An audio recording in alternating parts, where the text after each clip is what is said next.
I have this running joke in the office that the best way to raise money is to tell people you're not taking money. It works, right? Like when you're aggressively fundraising and there's a certain FOMO aspect to a manager where you know that they're going to be oversubscribed and you may not get capacity. There's power in that.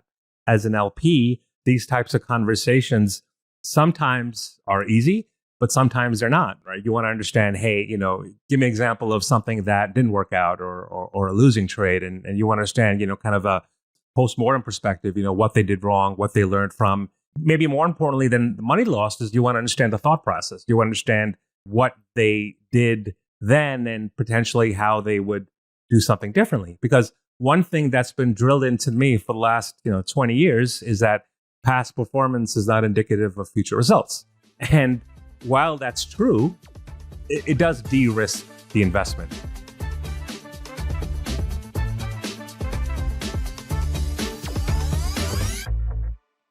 Neil Datta, Managing Director at Optima Asset Management. You've had a very unique background ranging from working on the public sector, tracking down financial crimes, to today working as part of the team that managed the private fortune of the late Queen Elizabeth II. Welcome to the Limited Partner Podcast. Thanks for having me. So tell me how you went through this diverse background of working in the public sector to managing the wealth of some of the most important people on the planet. Yeah, so I've been an institutional investor for 15 years. I've been lucky enough to work with some of the smartest, most impressive, best performing investment managers in the world. Really, my team is responsible for sourcing investment opportunities for the folks we manage capital for. As you noticed, it's a high profile, impressive group, so that keeps us on our toes. And really, my job is to diligence opportunities and de-risk them as much as possible such that they fit into our mandate and they have appropriate kind of controls in place and have kind of all the institutional best practice that we expect from our managers. You're head of risk and operational due diligence at Optima. Tell me what you do on a daily basis and explain the alpha or potentially the loss aversion that you're able to capture by doing the right diligence and doing the right risk assessment on your investments. My job is to vet every opportunity that comes through our door. We apply kind of a rigorous review that includes, document review, on-site meetings, speaking to both the investment team as well as the operational team. We kind of take the view that it's almost like a mini SAS 70 assessment. And I think that gives us good holistic view of not just the investment opportunity, but the management company as a business, because we typically make long-term investments. So it's really important to us that the management company is well situated and in a position to continue to provide alpha for us as LPs. And when you say you're looking at it not just as a fund, as a management company, what do you mean by that? We assess not just their investment strategy, but the folks that are running the business, what software they use, what their investment process is like. We have the benefit of seeing most well-known institutional investors. So we kind of, from our seat, we could see what's best in class, what folks are doing in terms of process, in terms of software, in terms of, folks that are on the team. And it's like thinking about alpha, it's super unique because we're in the position to add alpha as LPs. This is something that I do often and really enjoy because usually it's emerging and startup managers who, are looking to bring in institutional capital and just kind of curious what we look for. What type of systems do we prefer? What type of reporting do we prefer? And from that perspective, we're able to kind of bring them up the curve and make them kind of more appropriate for institutional allocation. And it becomes kind of a win-win from an investment standpoint to be able to add value. And generally, these managers appreciate it. So it tends to build some goodwill and allow us to be long-term partners with these folks. One thing, in 2011, between my first and second year in business school, I interned at a hedge fund of sorts, and I got to meet with a lot of these hedge fund hotels. One of the things that really stuck to me is that if you want to be a $500 million, $1 billion hedge fund, you have to start working and acting as if you're that level at the early stage. So really, it's kind of a chicken egg, but the way you solve that chicken egg is by starting to act institutionally early on. We get criticized, me and Erik, that we only bring on very, very bullish VC people. You're our first kind of VC-skeptic. What makes you skeptical about venture capital today? I am bullish on venture as an asset class. and generally as an opportunity set. I think as an investor that looks at both public and private markets, and you alluded to this just now, that the observation that I've seen personally is that it's gotten much easier to launch a venture fund over the last few years. At the same time, it's gotten much harder, much more expensive to launch a public equity fund. Regulation, compliance requirements, reporting. The byproduct of that is that there are a lot of recent entrants into venture who may not necessarily be in the best position to generate alpha. Our job is to really handicap those opportunities and kind of put us in the best position and take kind of the best horses in the race to build portfolios for our clients. Before we went live, you mentioned in passing that some venture funds with $1 billion under assets have worse infrastructure than some much smaller hedge funds. What did you mean by that? Venture capital, unlike hedge funds, it's an illiquid asset class, right? So, and when you're thinking about public market investing, hedge funds and mutual funds, there's generally some goalposts that managers have to pass. Things like audits and regulatory reviews, investor diligence sessions. Sometimes you find that venture capital managers, particularly those with size, have gotten to a certain size of AUM and haven't had to go through those growing pains. And a lot of times they're kind of doing some of this, stuff that early stage hedge funds had to do a while ago. And I think that's part of the diligence conversation. And that's why diligence is so important. I think it's really interesting. Like if you think about the decade between kind of the great financial crisis and the pandemic, by any metric you choose, whether it's number of deals, size of rounds, new funds launched, venture capital has exploded. And social media has given these folks reach that was previously impossible. But I think that definitely created some FOMO. And folks in my position, that's something we have to deal with and really separate, the hype from what's real. So yes, I mean, I've seen cases of large AUM VC shops that don't produce independent NAVs, that have really kind of suspicious expense policies, obvious conflicts of interest, or just maybe aren't comfortable being scrutinized. And that, quite honestly, is something that's super rare when it comes to public market investing. So maybe stemming from the fact that having a redemption window kind of forces you to be on the right side of best practice.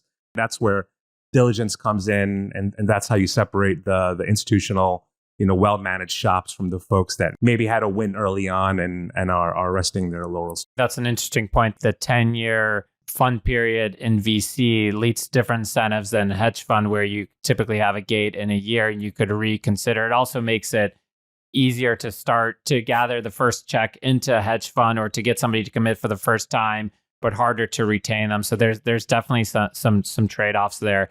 When you do quote unquote institutional diligence on VCs, what are you looking for? It's not that different what we look from any investment manager. We look for an edge. We look for the ability to generate alpha that is somewhat repeatable. We look for institutional infrastructure that is commensurate with best practice. And to be clear, that means different things for different strategies.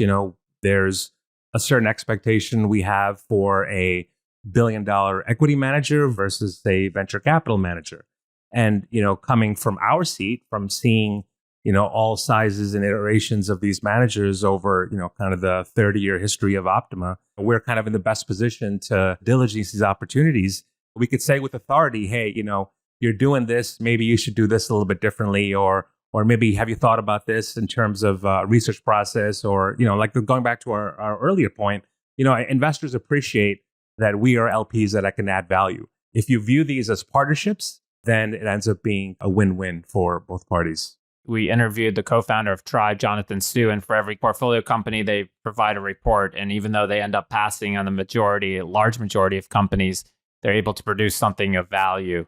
I think there's a positive selection there. The people that want the feedback and that embrace it are going to be the ones that are at the top, both entrepreneurs as well as fund managers. Despite your criticism of the not enough diligence in the venture space, you still are in some of the most storied franchises in venture capital. What made you want to invest into these venture funds? I think it's really easy to forget that venture capital is an asset class where the asset itself has to approve every investor personally. If I want to buy Tesla, I got $300 in a brokerage account. There's not much Elon can do to stop that from happening. And that kind of aspect to it is a powerful motivating factor from a founder's perspective. Big name managers, Sandhill Road firms tend to have institutional LPs. They tend to have corporate relationships. They may have investors that are, CEOs of former portfolio companies. That aspect of access and flywheel that is really important in venture. It's really tough for emerging startup managers to replicate that. From like the deal flow perspective, when I speak to smaller managers, they tend to focus on value add. They effectively are proving to us why someone takes their money. But, when you're one of the big guys in Sandhill Road, they don't need to have that conversation, right? Like that ship's already sailed to a certain extent. So for us, we need to understand, hey, which particular investment is going to, add the most value for us.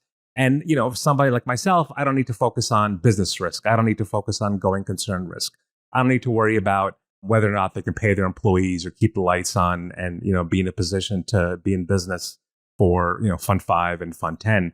So it does like de-risk the investment for us to a certain extent. But I think there's definitely alpha there to be one of the bigger players in the space. I was speaking to Beezer Clarkson from Sapphire off podcast in real life. It happens once in a while. And she mentioned that there's different strategies, different ways to go after venture. You could, of course, wait until an emerging manager goes to Fund 4 and there's only about a dozen or so of those kind of funds, or you could try to whittle through those thousands of funds early on. Her argument was that you're going to be highly adversely selected if you wait for the emerged funds, and that by Fund 4, Fund 5, you already have the top managers. And of course, you have these large, bank platforms which remain unnamed that are putting people into KKR Fund 15. Obviously, that's another extreme as well. How do you look at that? Where's the alpha from in terms of a vintage and a stage that you want to go into venture capital? This logic applies to any manager. There's this, kind of human nature conversation of, would you rather invest with somebody who's kind of young and hungry and hasn't made it? Or would you rather invest with somebody who's a little bit older, who's got more resources and potentially has had some wins under their belts? I think both have utility. I tend to think that the younger, hungrier, more emerging folks have the strongest incentives to make it work because they haven't had their big win yet. But I think that also potentially leads to suboptimal risk management. But at the same time, to the point earlier, there's this flywheel effect that you get with kind of the storied franchises. Yeah, it reminds me, there was a study that found that the best founders were actually serial entrepreneur founders that had not succeeded in the first one. The one that had succeeded in the first one actually were not as hungry. So a little bit of experience, but a little bit of hunger seems to be the right combination. You have different clients with different risk return profiles. But if you look at a generic client, let's say the average client, let's just for simplicity's sake, let's say you are managing money for an endowment. What would be your allocation across all asset classes? What would be some rules of thumb in terms of what you would want your portfolio to look like? As you'll appreciate, that the conversation is really different based upon the kind of risk return guidelines and liquidity requirements for each investor. But thinking from like a long-term perspective, I think what we do is we typically build portfolios that are diverse and have exposure to the areas that we think are not just kind of performing well today, but set to perform well 5 to 10 years out. So we think of areas like technology, healthcare, obviously mixing both public and private, but focusing on liquidity. From an asset class perspective, it would be a mix of both kind of traditional mutual funds, but also alternatives. We tend to have a kind of a strong bias towards alternatives, kind of given our history and DNA as a firm. Usually that's going to be in the form of a mix of hedge funds, private, venture, and more traditional asset classes like fixed income and public equity. What does venture capital as an asset class compete against? What is its nearest comparable? I would put venture in the alts bucket. The challenge in kind of wealth management universe is that, typically that sleeve may be 10% or less. So you're competing against hedge funds and CTAs and private equity for a piece of the pie, which is significantly smaller than what they do for fixed income. That model may not be the best way to look at it. I mean, that model really relies on kind of the old school 60-40 asset allocation model, which we generally don't believe in. One thing that I'm a proponent of is that diversification protects wealth where concentration builds wealth. That's kind of a view that we've had for a long time, and we've had the benefit, at Optima of allocating for best performing equity managers over the last 30 years. And we've done a lot of analysis around this. And it's really interesting when you kind of back out their performance and you look at kind of the factors that drive it.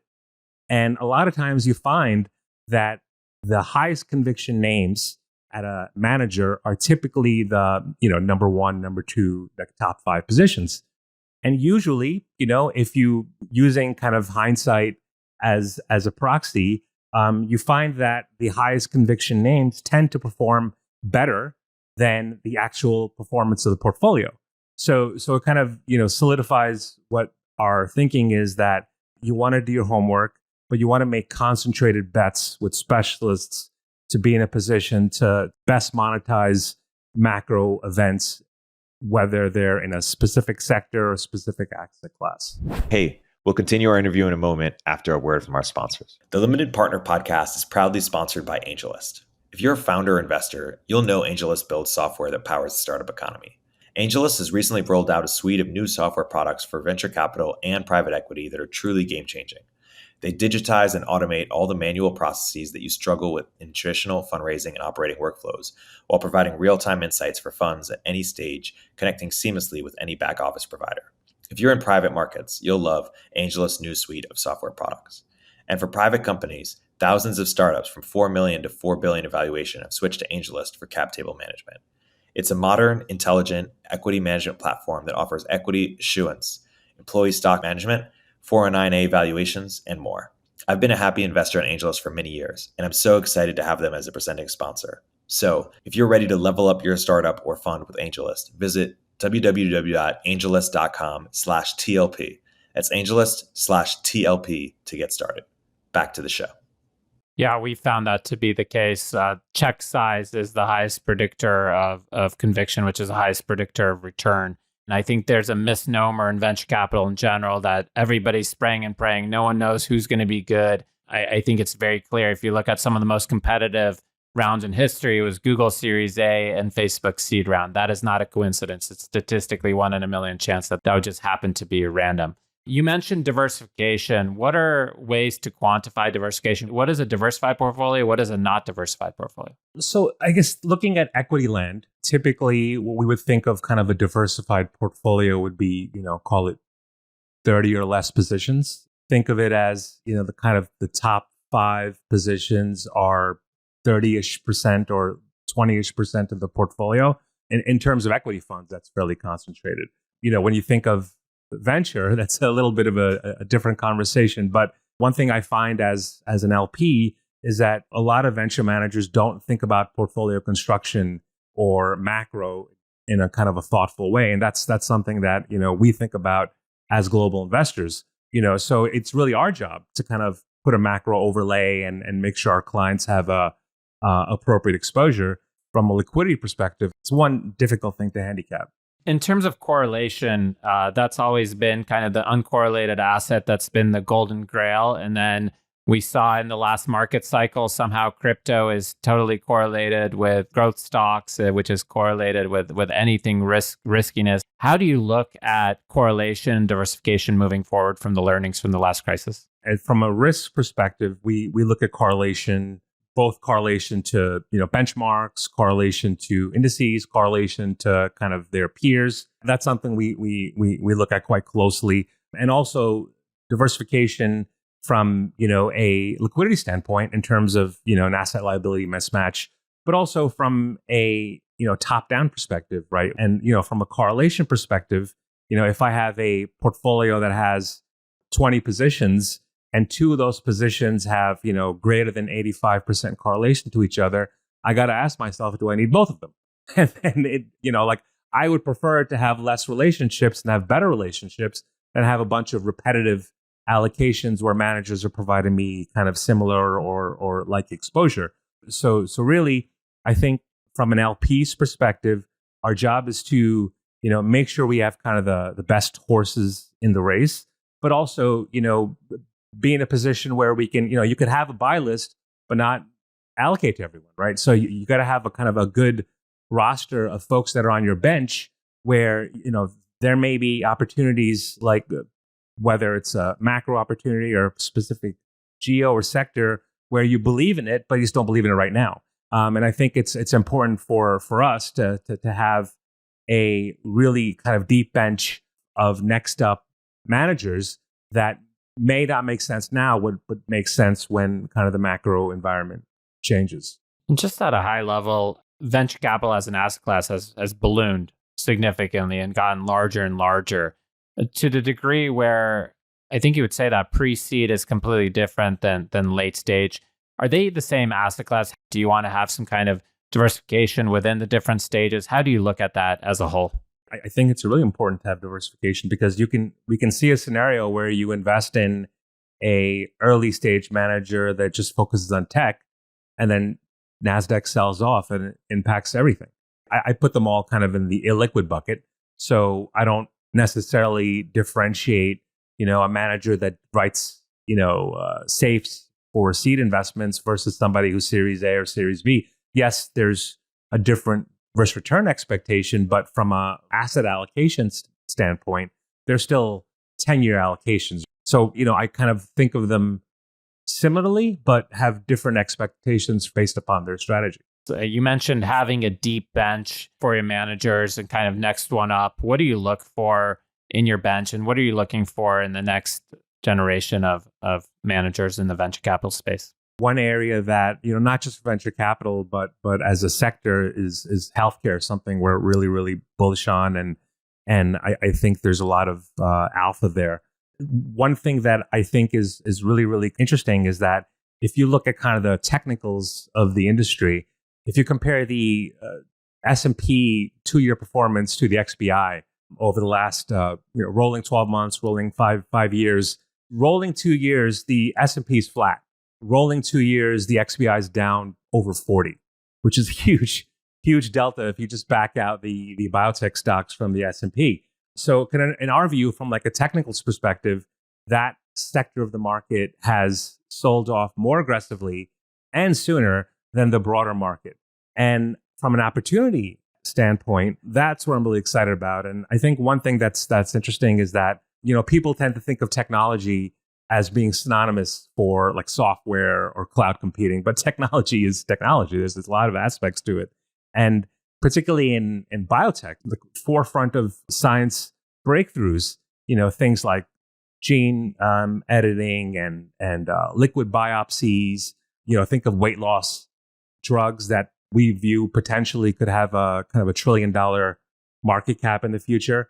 Those are some of the things we're really excited about. And from an asset allocation standpoint, and just from the perspective of being able to capture as much of the alpha as possible, we take the view that it's important to have both venture, early stage, late stage, and public exposure in our kind of healthcare sector, and make sure that we're in the best position to capitalize on forward-looking trends. In terms of biotech venture, where are the opportunities set? Where's the alpha in the market as you see it today? Where are you pointing your portfolio? Yeah, we're really, really excited about the opportunities in healthcare. One thing I like to talk about is kind of spatial biology was really interesting. It's a new kind of technology where they're using kind of AI to physically map in a 3D way how these drugs interact, like not just cells, but within the cell, how different parts of the cell are interacting.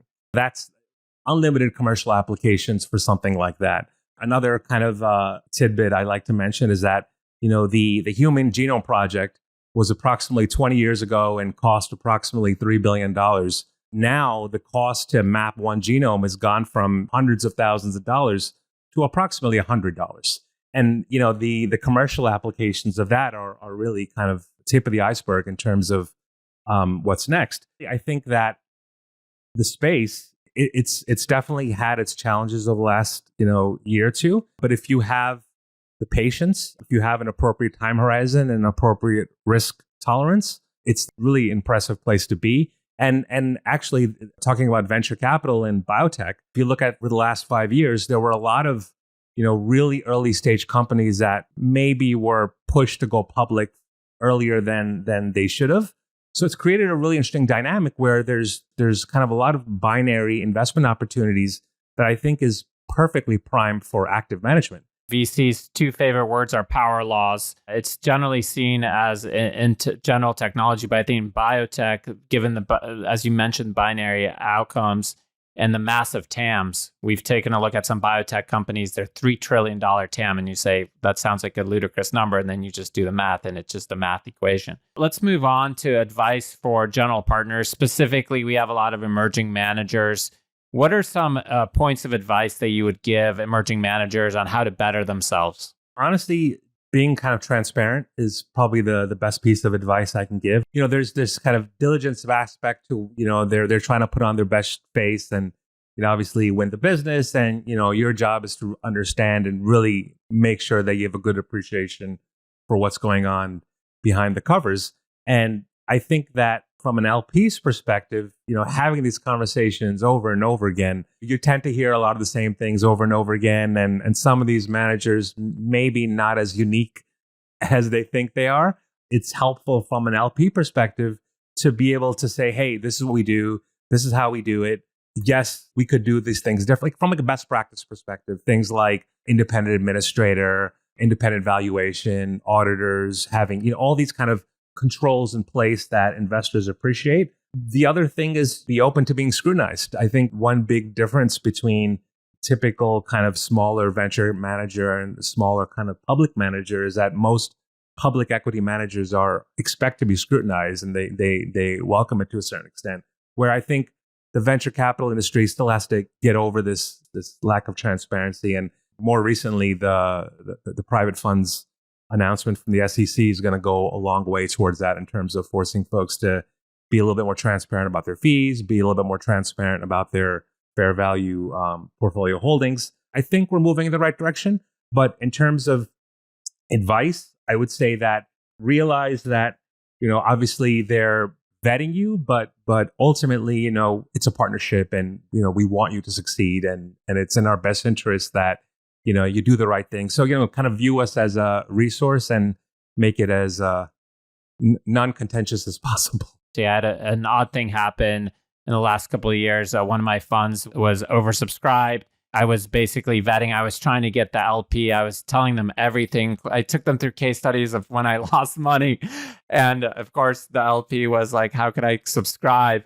And I could feel that it was this style of selling, essentially, unintentionally, that was very effective, just the hyper transparency. How do you look at that? I have this running joke in the office that the best way to raise money is to tell people you're not taking money. It works, right? Like when you're aggressively fundraising, and maybe desperate's not the right word, but it does come off.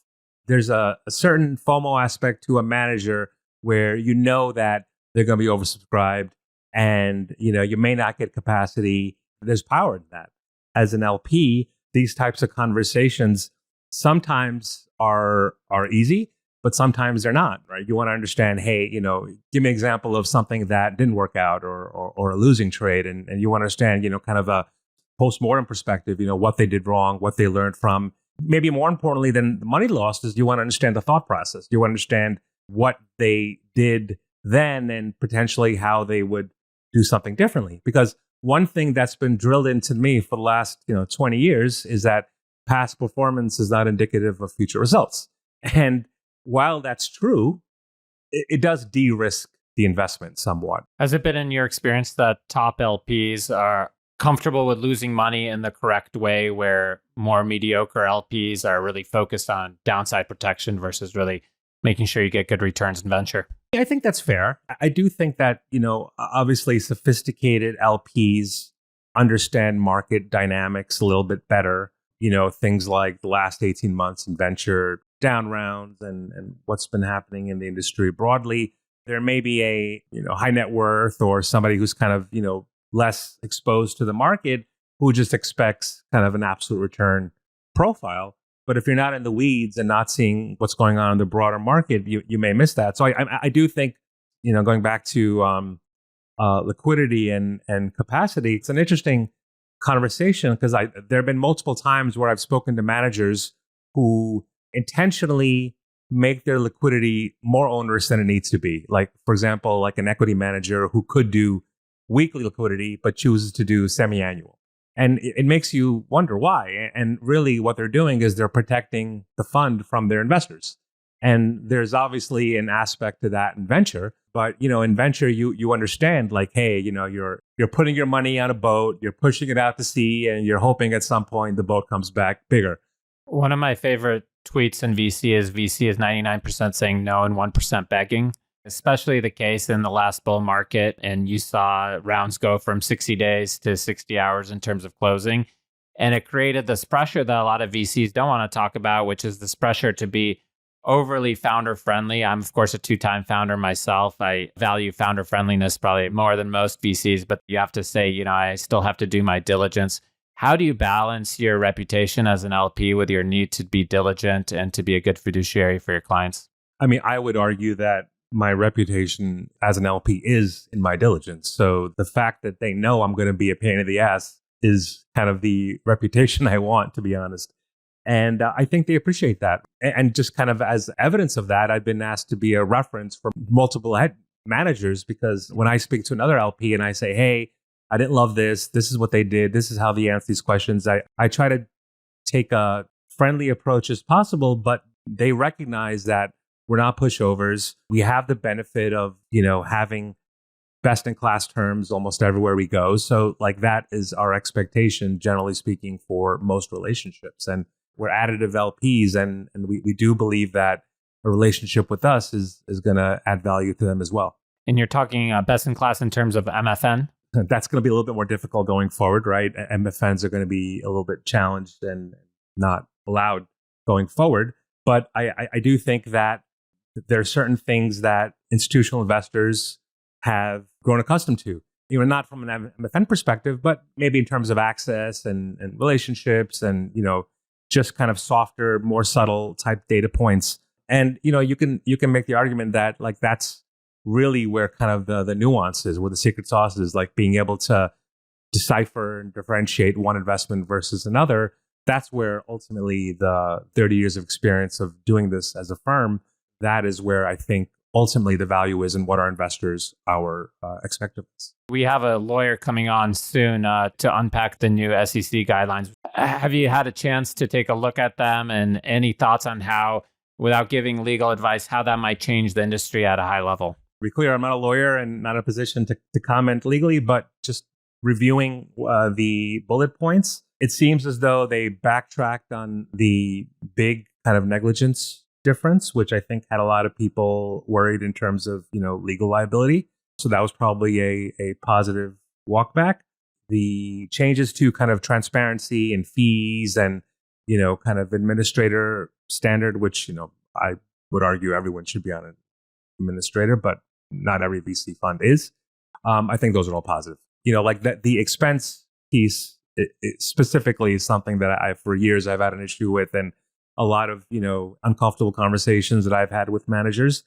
So like the fact that the US now is kind of, on the right page and the Europeans have been a little bit far ahead of this, I think it's a good thing for the industry. You mentioned expenses. One LP told me that LPs love to gossip and complain, for lack of a better word. But another funny thing that he told me is that a lot of LPs will complain about funds and continue to invest because of the performance. What are your views on that? Do you have to take a dogmatic view and say, hey, this guy is expensing his private jet, even though he's returning 5x, I'm not going to invest? How do you navigate that? And how do you kind of socialize this with your own clients? It's an interesting conversation. And I've definitely some debates I've had around this. And, I think the kind of the best example is, SAC, where they had in maybe one of the best track records that you've seen, but also a really onerous fee structure. And I don't think any of their investors complained about it, right? Because net, they were better off. It's something that I don't really think about a whole lot in terms of right and wrong aspect to it. I think of it in terms of run rate, right? So this is the manager's, management fee, performance fee. Here's a run rate. So here's everything we're paying above that. And is it commensurate with our expectations, particularly with the asset class and the strategy, right? So like, for example, your multi-managers, your Millenniums, Point 72s, Citadels, they're kind of in one bucket and they work a certain way. But if a long short equity or a venture manager had a fee structure similar to them, I'd have an issue with that, right? So I think like this is where the experience comes in. You should, as an investor, you should be mindful that some strategies are inherently more expensive to run. Like, for example, activist strategies, right? Like your, Bill Ackmans of the world who are, taking public views against companies and proxy battles. These are super expensive, like legal bills. So, someone like that may have a massive legal bill that another firm wouldn't. So I think, yes, there's definitely a lot of shadiness, if you will, within expenses. And that's part of my job to assess that and make sure that they're not doing anything like that's improper. But, you're right. There are things that managers may pass through that, if they're annualizing at 20 versus 10, I may have a little bit more leeway for it. How much more stomachable are the quote unquote fees when they're as carry? I had Samir Kaji and Apurva, and I just spoke to Michael at Sandana Capital, Michael Kim, and they state that half to 2/3 of their managers are doing kind of tiered carry structures over certain hurdles, like a 3x and a 5x. How do you look at that in the venture capital space?